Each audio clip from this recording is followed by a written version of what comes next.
मणिपुर की इरांग असी वायेननबा home minister Amit Shah नुमित मरीनी की खोंगचत्ता मणिपुर लाक्तुना लौखटपा याबा एक्शन लौखटलमलगा हनख्रबा मतुंग असिदसु हौजिक मणिपुर की इरांग असी नेमबा लेत्रि कुकी की खुलाई पाइबा मिलिटेंट सिंगना नोंमै कापा युम मै थाबा लेप्त्रि नोंमा कांगदना मणिपुर की मफम अमा नत्रगा अमदा इरांग की पाव फंगली अदुबु होम मिनिस्टर की मणिपुर खोंगचत असी नेशनल मीडिया दा शांति हंजलकनबा माई पाक खोंगथांगनि हाइना चाउना हेडलाइन पीनरी अदुबु मसिगी रियलिटी दी तोंगाली मैतै कम्युनिटी की मीसिंग हौजिक फावबा सेफ ओइना लैबा ngamdri होम मिनिस्टर अमित शाहना मणिपुर लेरिङैदसु इरांग थोकपा युम मै थाबा नोंमै कापा लेपखिदे होम मिनिस्टर अमित शाह हनखिबा मतुंगदसु लेप्त्रि मसिगी मताइदा सुगुनु सेरौ अमदी कक्सिंगदा युम कया मै थाबा लेप्त्रि मसिदा सुगुनु एमएलए रंजित की युमसु याउख्रे होम मिनिस्टर की एक्शन अमदी हाइरंबा वासिंग कया यामना सुदा लेरिबा कुकी मिलिटेंट सिंग नांगाक्लिबगे हाइबा यामना चावबो वहंगनी होम मिनिस्टर की सरेंडर तौननबा अपील कदाई फावबा थबकतो ओंथोक्लबगे हौजिक फावबा काबलिबा नोंमैसी कदाइदगिनो फिबम असिदा इंडियन गवर्नमेंट अमदी मणिपुर गवर्नमेंट ना यामना अकनबा एक्शन लौफम थोक्तब्रा कैदौंगै फावबा असुमना मेकअप मिराव खोन असी अना अमदी अकीबगी मरुमदा मणिपुर की प्रजासिंग लैखिगनी असुक यामना तंगदु लैतादबा फिबम अमदा प्रजासिंग खांगनरी नुमिदांग हेक यौरकपगा युमथोंग खुदिंगदगी नुपासिंग थोक्तुना लंबी अमदी कम्युनिटी हॉल दा यारेकनरी करंबा मतमदा मखोगी युम मै थारकनी नोंमै कापसिलकनी हाइबा खंगबा ngamnade तमंगमदबा अकीबा मगी मखादा लैनरी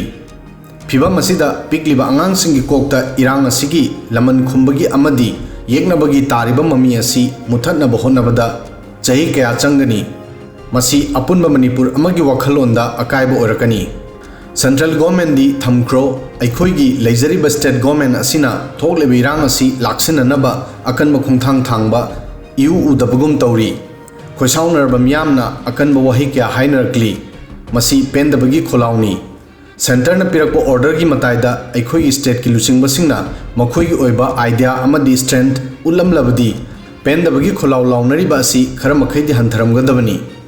सेंटर अमदी स्टेट गवर्नमेंट ना शांति हंजिलकपगी क्लेम फना तौरबसु मणिपुर मपुंग फाना शांति हंजिलकपा पाक यारोइदौरी मरमदी कुकी मिलिटेंट सिंगी मरकता हंदोकपगी ममी उद्री मसीना ताकपदी होम मिनिस्टर अमित शाह हाइरंबा वाफमसिंग सूदा लेरिबा कुकी मिलिटेंट सिंग याद्री हाइबनी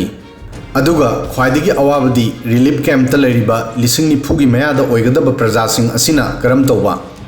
मखोई करिसु खंगदबा cookie अमदी Meitei प्रजासिंगनी मखोइना हनगदौरिबसि कदाइदनो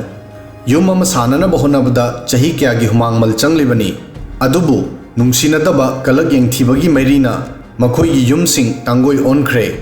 Manipur government अमदी central government ना मखोइगी मतेंग पीननबगीदमक हाइख्रे अदुबु युम अमा सुपनगी टीन उ अमदी फगलांग खक्ता नते मदुदा पुंसिगी वरी क्यागा लोइनरिबनी खुदिंगमक असी मिकुप अमदा तांगोई ओनखी अदुगा लुरिबदी करम मतमदा मखोइ रिलीफ कैंपतगी मखोइगी हाना लेरम मफमदा हनबा यागनी हाइबसिसु खंगनद्री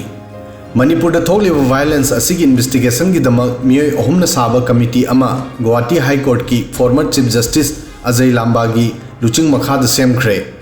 कमिटी असिना मणिपुर थोकलिबा इरांग असिगी मरम अमदी करमना संदोखिबनो हाइबा इन्वेस्टिगेशन तौगदौरी अदुगा था तरुक की मतुंगदा कमिटी असिना रिपोर्ट पीगनी नकल अमदा मणिपुर की इरांग असिना मरम ओइदुना कुकी सिंगना नेशनल हाईवे थिंजिनबना मरम ओइदुना नोमगी पुंसीदा चंद्रबा याद्रबा पोटलमसिंग पेट्रोल हिदा लांगथक की अवाटपा मायोकनरी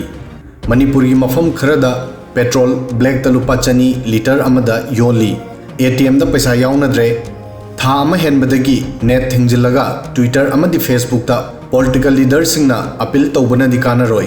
4 जून दा आर्मी अमदी असम राइफल्स ना पुलिस अमदी सीआरपीएफ का लोइनना पुंदुना मणिपुर की चिंग अमदी तमगी मफम सिंगदा एरिया डोमिनेशन ऑपरेशन तौबा हौख्रे मसिदा खुच्चु खुलाई 35 अमदी bomb 45 फंख्रे मसिगी ममांगदा home minister Amit Shah की अपील की मतुंगदा जून 2 दा नोंमै 194 अमदी मैगजीन 13 सरेंडर तौख्रे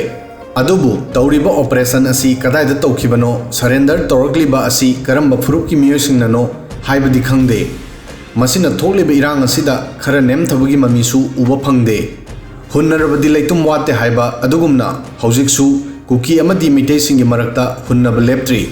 सोशल मीडियादा चिनगी लान लेप्ट्री नेशनल मीडियादा मिटे अमदि कुकीगी साइट लौनदुना डिबेट तौनबसु लेप्ट्री अदुबु रिलीफ कैम्पदा लैरिबा मयुम मकई मई चाख्रबा मिचमसिंग अमदि अकीबगी मरुमदा हिंगलिबा प्रजासिंगदि करम तौबा ngasisu makoi santi hanjilakpa ngainari video sidang asigi di matang asoi fawbudang thagasari